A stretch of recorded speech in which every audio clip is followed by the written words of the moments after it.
Kas čia per nesąmonės? Ar jūs galite man paaiškinti, kodėl kaučeriai, psichologai, dvasiniai mokytojai ima pinigus už savo paslaugas? Juk jie turėtų nemokamai visą tai daryti. Ar ne taip? Aš tai žinau, kodėl jie ima pinigus. Nuėjau į Maksimą, o paskui į Iki. Norėjau gauti nemokamai prekių, bet man niekas nedavė. Norėjau nemokėti už internetą ir už elektrą, taip pat nepavyko. Galvoju, gal už vandenį nereikės mokėti. Nu blemba irgi paprašė pinigų. Tai vat, todėl ir įmami tie energetiniai mainai, kad nei psichologams, nei kaučeriams, nei dvasiniams lyderiams niekas nėra duodama už dyką. Netgi tos pačios žinios, gyvenimiškos pamokos, kurios kainuoja labai daug energijos, kurios kainuoja labai daug nervų, kol viską supranti ir viską susigaudai, tai kainuoja labai daug. Ir toj pasakysiu dar vieną priežastį, kuo aš pats asmeniškai esu įsitikinęs per savo asmeninę patirtį. Kai žmogus gauna nemokamai kažką, kaip taisyklė jis nevertina šito dalyko. Ir tai nesvarbu, būtų daiktas, paslauga, bet kas. Ir kai žmogui pateiki nemokamai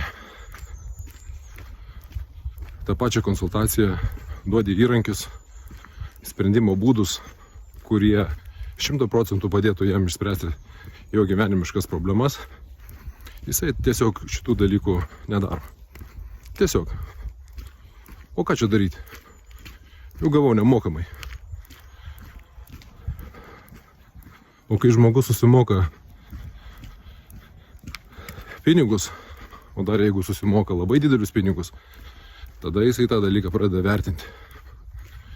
Ir šitą dalyką atsineša visų 100%. O tada ir yra pasiekiami rezultatai. Tada ir psichologai geri, ir kaučeriai geri, ir dvasiniai lyderiai yra geri. Nu, tokia žmogaus prigimtis. Nieko čia nepadarys. O dabar apie save asmeniškai. Aš su pačiu didžiausiu noru padėčiau žmonėms nemokamai. Ir iš tikrųjų daug ir darau nemokamų dalykų,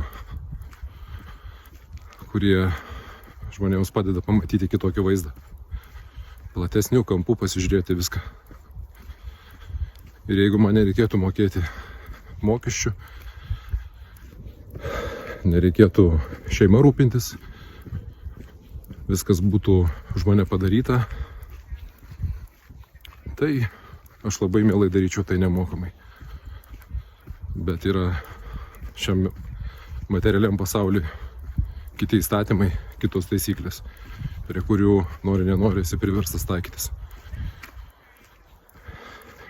Siunčiu visiems vidinės ramybės ir sąmoningumo.